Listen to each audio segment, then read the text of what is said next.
नमस्कार। शिक्षाश्री के daily static GK class में आप सभी का स्वागत है।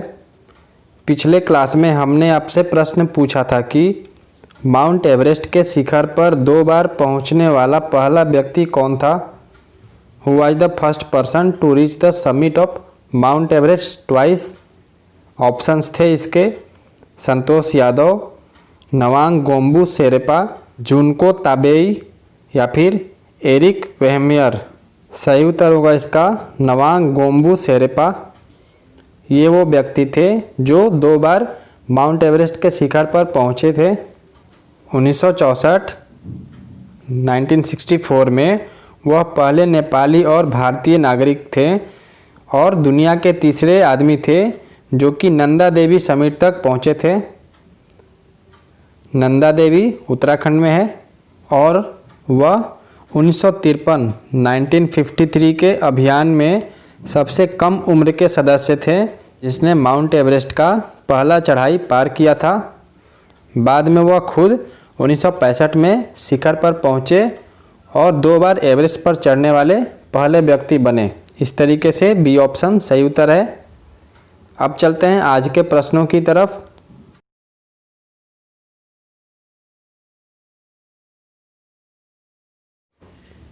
पहला प्रश्न है, इब्न बतूता किसके शासनकाल में भारत आया था।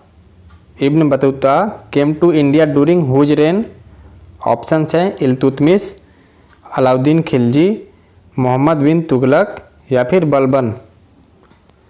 सही उत्तर होगा इसका मोहम्मद बिन तुगलक के शासनकाल में इब्न बतूता भारत में आया था।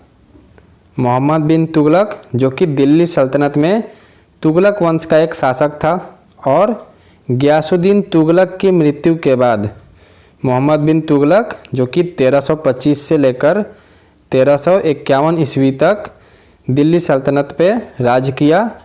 वो दिल्ली की गद्दी पर बैठा था 1325 से लेकर 1351 ईस्वी तक।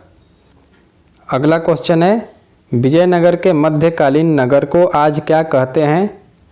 What is the medieval city of Vijayanagar called today. Options है चंद्रगिरी, हेले पॉइंट यानी कि हेले बिंदु, हम्पी या फिर कोडाविंडू। सही उत्तर है इसका हम्पी जो कि कर्नाटका में है। विजयनगर साम्राज्य क्या था, ये भारत के डेक्कन क्षेत्र में स्थित एक बहुत विशाल साम्राज्य था। साउथ इंडिया का ये एम्पायर था विजयनगर और इसकी स्थापना किसके द्वारा की गई थी। 1336 में 1336 में संगमा राजवंश के जो 2 भाई थे हरिहर राय और बुक्का राय, उनके द्वारा विजयनगर साम्राज्य को स्थापित किया गया था और ये मध्यकालीन का एक साम्राज्य था। 1336 से लेकर 1646 ईस्वी तक इसके राजाओं ने करीब 310 साल तक राज्य किया था। ये सारे पॉइंट्स याद रखिएगा। नेक्स्ट क्वेश्चन है, अमीर खुसरो किसका समकालीन था। अमीर Khusro was a contemporary of. Options हैं अलाउद्दीन खिलजी, अलेक्जेंडर लोदी, बाबर या फिर नन ऑफ दीज। सही उत्तर होगा अलाउद्दीन खिलजी। अमीर खुसरो अलाउद्दीन खिलजी का एक समकालीन था। खिलजी डायनेस्टी था क्या और इसकी स्थापना किसने की थी। स्थापना जलालुद्दीन खिलजी, याद रखिएगा जलालुद्दीन खिलजी द्वारा खिलजी वंश की स्थापना की गई थी। जलालुद्दीन खिलजी जो था वो गुलाम वंश यानी कि स्लेव डायनेस्टी के अंतिम सुल्तान की हत्या करके खिलजियों को दिल्ली का सुल्तान बनाया था। और कब से कब तक राज्य किया।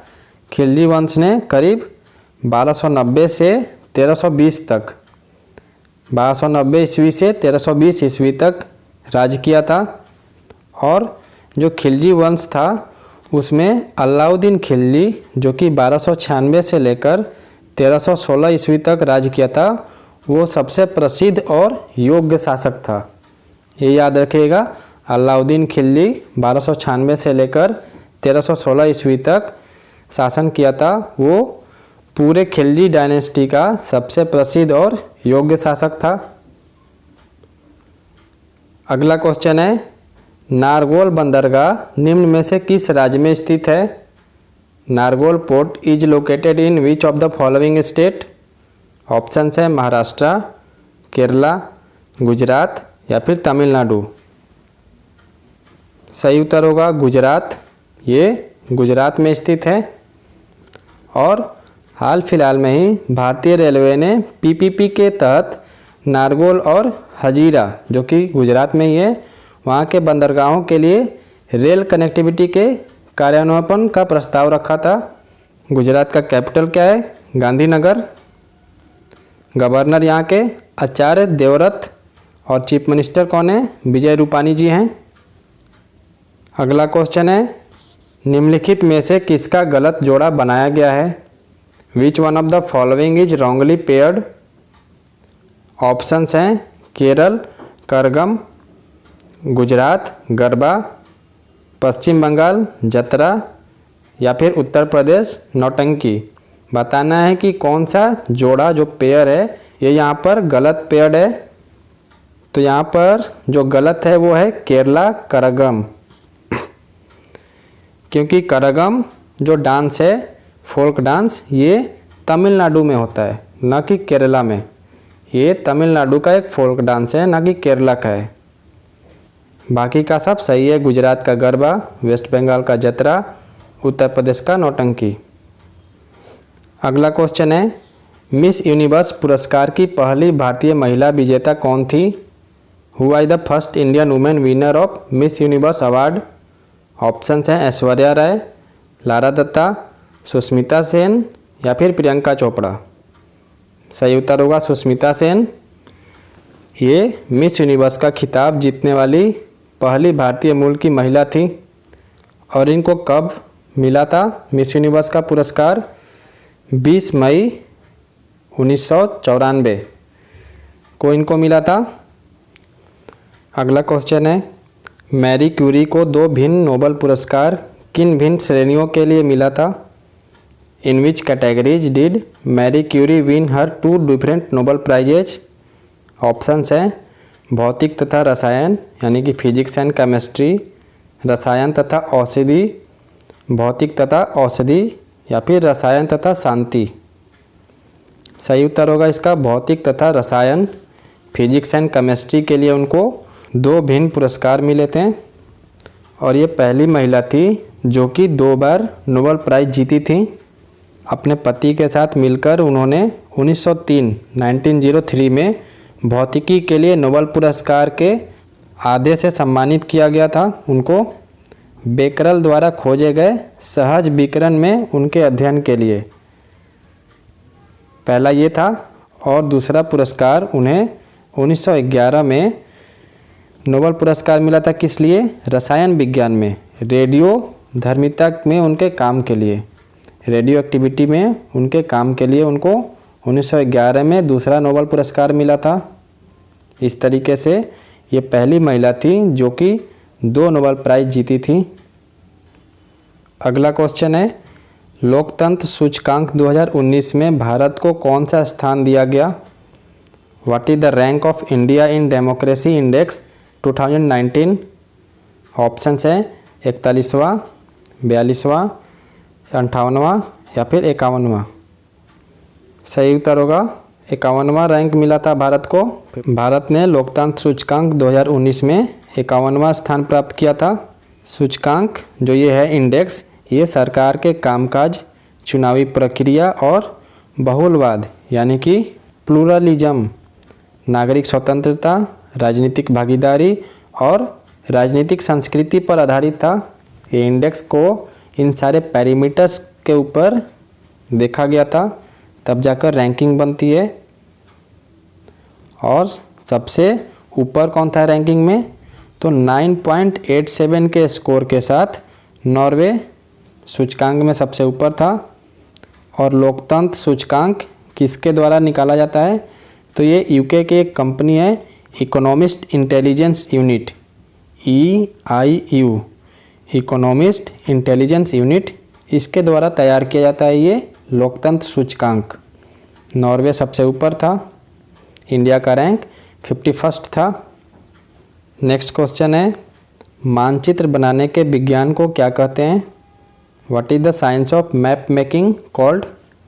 ऑप्शंस है कार्टोग्राफी, जियोग्राफी, कार्पोलॉजी या फिर जियोलॉजी। सही उत्तर होगा कार्टोग्राफी। मैप बनाने के साइंस को कार्टोग्राफी बोलते हैं और जो बनाता है उसको कार्टोग्राफिस्ट बोलते हैं। और आज का लास्ट क्वेश्चन है, किस खगोलीय पिंड में हीलियम 4 प्रचुर मात्रा में है? इन विच सेलेस्टियल बॉडी इज हीलियम 4 एबुंडेंट? इस क्वेश्चन के बाद आपको अभ्यास प्रश्न मिलेगा रोजाना की तरह, जो कि आपको कमेंट सेक्शन में बताना है। इसके ऑप्शंस हैं पृथ्वी, चंद्रमा, शुक्र या फिर शनि। सही उत्तर होगा पृथ्वी। हीलियम 4 प्रचुर मात्रा में पृथ्वी पर पाया जाता है। और पृथ्वी के बारे में थोड़ा जानते हैं, जो कि एग्जाम्स पॉइंट ऑफ व्यू से बहुत ही इम्पोर्टेंट है। पृथ्वी की सतह का लगभग 29% 29% भाग जो है वो महाद्वीप और द्वीपों से घिरा हुआ है और शेष 71% जो बचा वो पानी के साथ घिरा हुआ है, जिसमें ज़्यादातर महासागर हैं और उनके बाद झील, नदियाँ और अन्य ताज़े पानी जो एक पूरा हाइड्रोस्फीयर बनाता है वो है 71% में। एटमॉस्फेयर की जो बात करते हैं तो एटमॉस्फेयर में जो कंपोजिशन है उसका 78.08% क्या है? नाइट्रोजन है। 20.95% क्या है? ऑक्सीजन है।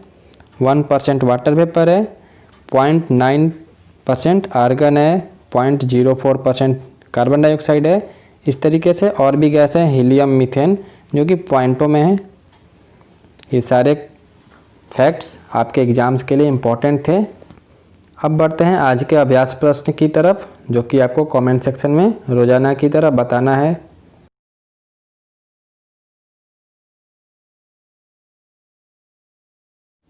प्रश्न है, अनिवासी भारतीय यानी कि NRI दिवस अंकित किया जाता है। Non resident Indians day is marked on.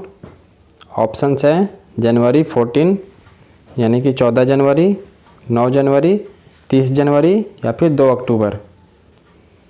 आपको इसका उत्तर कमेंट सेक्शन में देना है और हम इसका उत्तर अगले क्लास में आपको कवर करेंगे। तब तक के लिए धन्यवाद। जय हिंद, जय भारत।